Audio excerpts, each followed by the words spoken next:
पारू या मालिकेचा आजचा एपिसोड आपण ऐकत आहोत. आदित्य आणि पारू मंदिराच्या बाहेर बोलत उभे असतात.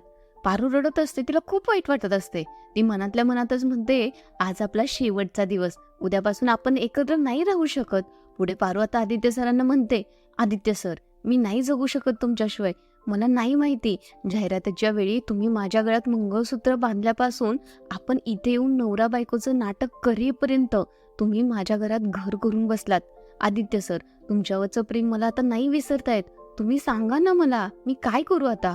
आतापर्यंत मी माझ्या समद्या भावना लपवत होते, पण मला नाही जमत आता. माझं स्वतःपेक्षा जास्त प्रेम तुमच्यावर आहे. मी नाही जगू शकत तुमच्याशिवाय. सर, तुम्ही आहात ना म्हणून माझं आयुष्य आहे, नाहीतर माझं जगणं खूप कठीण आहे. तुम्ही माझ्या आयुष्यात नसाल ना तर मी नाही जगू शकत तुमच्याशिवाय. पारू हे सगळे बोलणे ऐकून आदित्य सर म्हणतात, एक गोष्ट सांगू, माझं तुझ्यावर तुझ्यापेक्षाही जास्त प्रेम आहे. हे ऐकून पारू खूप खुश होते. पुढे आदित्य पारूला आय लव्ह यू सुद्धा म्हणतात. पुढे पारू म्हणते, माझं समद आयुष्य तुमच्यासोबत घालवावं हीच इच्छा होती माझी, पण ती इच्छा एवढे लवकर पुरी होईल असं मला नव्हतं वाटलं. प्रेक्षक हो, तुम्हाला पण असंच वाटतंय ना की हे पारूलाच फक्त दिसत असणार? आणि खरंच पारूला दिवसा स्वप्न पडलेलं असतं, असं अजून तरी काही खरं खरं झालेलं नाहीये मालिकेमध्ये. तोच तिथे प्रताप येतो, घाबरलेला असतो. तो विचारतो पटकन, प्रीतम प्रिया कुठे आहेत? हे दोघे आता सांगतात देवळात आहेत. आता ही तिघे पळत पळत देवळात जातात. प्रताप प्रियाला म्हणतो, प्रिया तुम्ही दोघांनी निघा इथनं, आबासाहेब बाहेर येत आहेत, माझा ऐका लगेच निघा. पारू आता प्रीतम सरांना सल्ला देते, प्रीतम सर हे बघा, तुम्ही ऐका माझं, प्रिया मॅडमना इथनं आत्ताच्या आत्ता घेऊन जा, निघा इथनं. प्रीतम सर आता प्रिया मॅडमना विचारतात, काय प्रिया मॅडम, तुमची तयारी आहे का यायची? प्रिया मॅडम ही हो म्हणतात. आता प्रिया आणि प्रीतम सर देवळातून दुसरीकडून निघून जातात. इकडं मात्र आबासाहेब येतच असतात, म्हणून पारू आणि आदित्य सर बाहेरच आबासाहेब आपल्यालाच पहिल्यांदा भेटतील अशा ठिकाणी येऊन थांबतात. इतक्यात आबासाहेब येतात. ते विचारतात दोघांना, कुठे आहे माझी मुलगी? बोला, कुठे लपून ठेवली आहे तिला? आणि तो नंदी कुठे गेला? खाल्ल्या ताटात शेण कालवणारी माणसं आहात तुम्ही, बोला कुठे आहे माझी मुलगी? पारू आता घाबरलेली असते, टेन्शन मध्ये असते. ते आबांना म्हणते, आबासाहेब आबासाहेब तुम्ही आता शांत व्हा, आम्हाला जे काही बी बोलायचं आहे ना ते तुम्ही शांत डोक्यानं ऐकून घ्या. असे म्हणत असतानाच तिकडून प्रिया आणि प्रीतम येतात. बहुतेक त्यांनी पळून जायचा प्लॅन कॅन्सल केलेला दिसतो.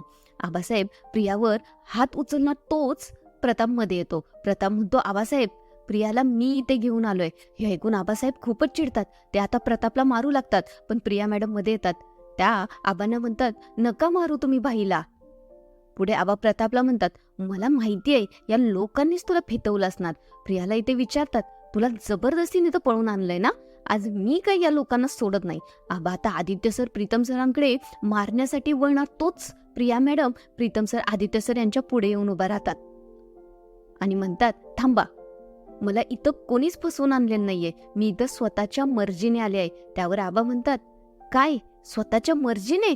म्हणजे माझ्या पोटच्या मुलीनेच मला फसवले, ते सुद्धा परक्यांच्या नादी लागून.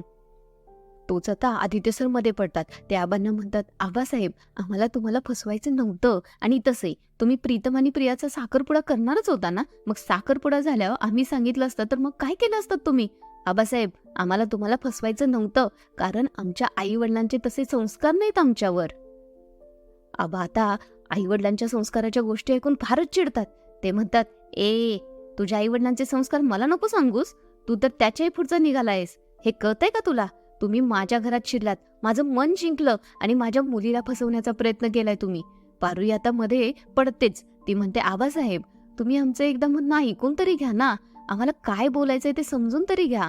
आमचं इथं येण्यामागचा हेतू काय होता हे तरी जाणून घ्या आधी. आणि समद कळल्यावर जर तुम्हाला वाटत असेल की आम्ही चुकीचं आहोत तर तुम्ही सांगाल ते करायला आहे की आम्ही तयार.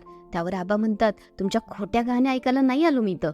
ती अहिल्या नागिन होती आणि तिची पोरं ती सुद्धा तशीच आहेत. ती मला डसली, माझ्या घराला डसली, माझ्या विश्वासाला डसली, आणि ती काही संस्कार करणार यांच्यावर? तिनेच तुम्हाला पाठवलंय, बरोबर ना? आदित्य बरोबर बोलतोय ना? त्यावर आदित्य सर म्हणतात, नाही आबासाहेब नाही, तिला अजून यातलं काहीच माहित नाहीये, आम्ही इथे आहोत हे सुद्धा तिला माहित नाहीये. हे ऐकून आबासाहेब पुढे म्हणतात, वाह, ह्यालाच म्हणतात देवाचा न्याय. तिने ज्या मुलासाठी, ज्या आयुष्यासाठी माझा विश्वासघात केला, आज तिचीच मुलं माझ्याकडे आलेली आहेत. तिला कल्पनाही नाहीये की ती मुलं माझ्याकडे नोकर म्हणून काम करत आहेत. आणि तिच्यासारखाच घात करून आज पळून चालले आहेत. अरे रक्तच बेईमान आहे तुमचं. आता मात्र आपल्या आईबद्दल असे अपशब्द ऐकून आदित्य सर फार चिडतात. ते म्हणतात, आबासाहेब, मी आता माझ्या आईविरुद्ध एकही शब्द ऐकून घेणार नाही. मी विसरून जाईल तुम्ही प्रियाचे वडील आहात. मग माझ्या हातून जे होईल ना त्याला मी जबाबदार नाहीये. पण तरीही आबासाहेबांचे पुढे चालूच असते, ते बोलतच असतात. ते म्हणतात, काय करणार आहेस तू? बोल ना, काय करणार आहेस? काय हिंमत आहे तुझ्यात? तू विश्वासघातकी आहेस आणि विश्वासघातकीच राहणार. आणि तुझी आई सुद्धा तशीच होती. अरे बहीण बहीण म्हणून नाटक केलं तिनं. माझ्या सख्या बहिणीपेक्षा रे जास्त प्रेम केलं मी तिच्यावर. पण ती बेईमानच निघाली, विश्वासघातकी निघाली. पारू आता आबांना म्हणते, आबासाहेब, तुमचा इतका जीव होता ना देवी आईंवर, तर मला सांगा ना, तुमच्यामध्ये त्यांच्यामध्ये असं काय घडलं की तुमचं नातं इतकं बिघडलं? त्यावर आबा म्हणतात, का? त्यांच्या आईने सांगितलं नाही का तुम्हाला तिनं काय केलं ते? मग आता अशाच मोकळ्या हाताने घरी जा आणि विचारा तिला. जसं मला विचारताय ना, अगदी तसंच विचारा ना तिला. 20 वर्षांपूर्वी तिच्या भावाशी ती कशी वागली होती, विचारा जाऊन. पुढे आदित्य सर म्हणतात, मी माझ्या आईला चांगलंच ओळखतो. ती असं अजिबात वागणार नाही.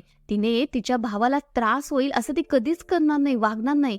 पारू आता म्हणते, मी त्यांना देवी आई म्हणते. माझी लई श्रद्धा आहे त्यांच्यावर आणि मला खात्री आहे माझ्या देवी आईंवर. त्या कधीच कुणाबरोबर सुद्धा वाईट वागणार नाहीत, चुकीचं करणार नाहीत. पुढे आता प्रियाई म्हणते, माझे बाबा पण कधीच कुणाबद्दल खोटं नाहीत बोलणार, चुकीचं नाहीत वागणार. पारू इथे मान्य करते. ती म्हणते, चांगल्या माणसांचा चांगुलपणा लपून राहत नाही. आबासाहेब, तुमची बी एखादी बाजू असेलच की जी कुणालाच माहीत नसेल.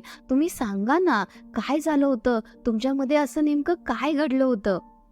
त्यावर आबा म्हणतात, तिच्या भावाच्या विश्वासाच्या थडग्यावर तिनं अख्खं साम्राज्य उभं केलंय किर्लोस्करांचं. आणि आज नीतीने तोच न्याय दिलाय तिला. तिच्या पोटच्या पोरानं तिचा विश्वासघात केलाय. याला कर्माचाच खेळ म्हणतात.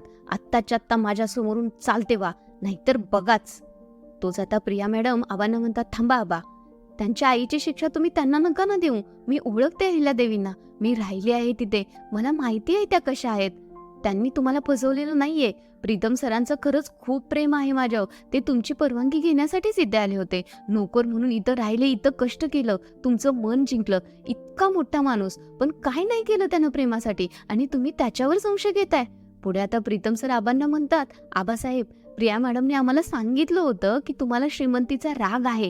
श्रीमंत माणसांचा तिरस्कार करता तुम्ही माझा स्वीकार करणं शक्य नव्हतं, म्हणून आम्हालाही असं काहीतरी करून यावं लागलं. आणि जेव्हा आम्ही ठरवलं की हे सगळं तुम्हाला सांगायचं, आणि नेमकं तेव्हाच आम्हाला तुमच्या आणि आईच्या नात्याबद्दल कळालं. मग आम्ही काय करणार होतो अशा परिस्थितीत?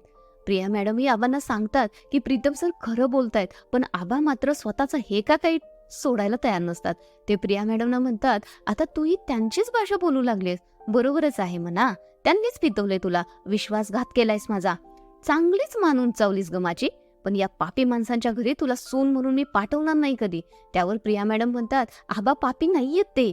प्रीतम सरांचं खरंच खूप प्रेम आहे माझ्यावर, म्हणून या सगळ्यांनी हे केलंय. विश्वास ठेवा माझ्यावर. प्रीतम सरांना एवढा प्रेम करणारा नवरा मला कधीच नाही मिळणार.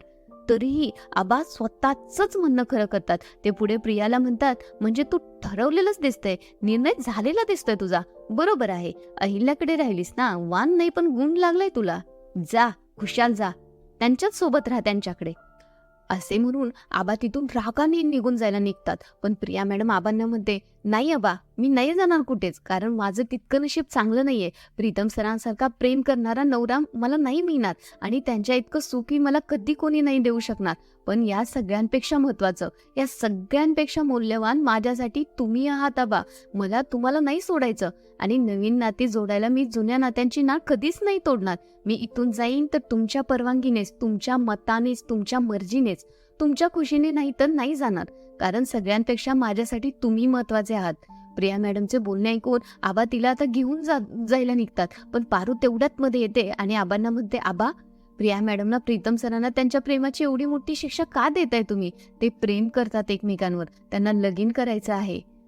तुम्ही मला तुमची मुलगी म्हणता ना, मग आज ही मुलगी तिच्या बापाकडे काहीतरी मागते असं समजा हवं तर.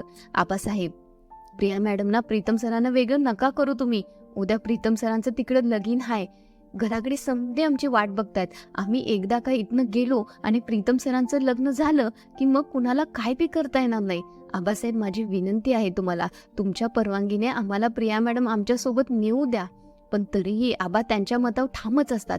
ते म्हणतात, नाही पार्वती, काही झालं तरी मी त्या घरात माझ्या मुलीला परत कधीच नाही पाठवणार, असे म्हणून आबा प्रिया मॅडमला तिथून घेऊन जातात. इकडे आता तोपर्यंत किर्लोस्करांच्या घरी सगळे आदित्यसह प्रीतम सरांची वाट पाहत असतात. त्यातून ही दामिनी बोलतेच. ती म्हणते 12 वाजलेत अजून तरी प्रीतमचा पत्ता नाही. दिशाच्या लग्नाचे पण असेच 12 वाजणार असं दिसतंय. इकडे अहिल्या मॅडम आदित्य सरांना कॉल करून विचारतात, आदित्य अरे निघालात का नाही अजून तुम्ही? आदित्य आता थांबण्यासारखे त्याच्याकडे काहीच कारण शिल्लक राहिलेलं नसते, सगळंच संपलेलं असतं. तेही म्हणतात होय आई आम्ही निघालोय. तोच इकडे दिशा हळदीच्या ड्रेसमध्ये येऊन बसलेली असते. ती रडण्याचा छान नाटक करू लागते. ते पाहून अहिल्या मॅडम विचारतात तिला, दिशा काय झालं ग, तू का रडतेस? त्यावर दिशा म्हणते, सासू मॉम मला आता खूप काळजी वाटते, प्रीतम येईल ना वेळेत? त्यावर अहिल्या मॅडम म्हणतात, येतील दिशा ते, आणि तेही वेळेत येतील. मी माझ्या मुलांना चांगलीच ओळखते, ते माझा शब्द खाली पडू देणार नाही तसा. अहिल्यादेवी किर्लोस्करांचा शब्द आहे हा. आणि आजचा एपिसोड इथेच संपतो. पण मला असं वाटतंय प्रेक्षको, आपली पारू नक्कीच काहीतरी करणार. ती नक्की आबांचे मन वळवणार. असेच अपडेट्स पाहण्यासाठी चॅनेलला लाईक आणि सबस्क्राईब करा. धन्यवाद.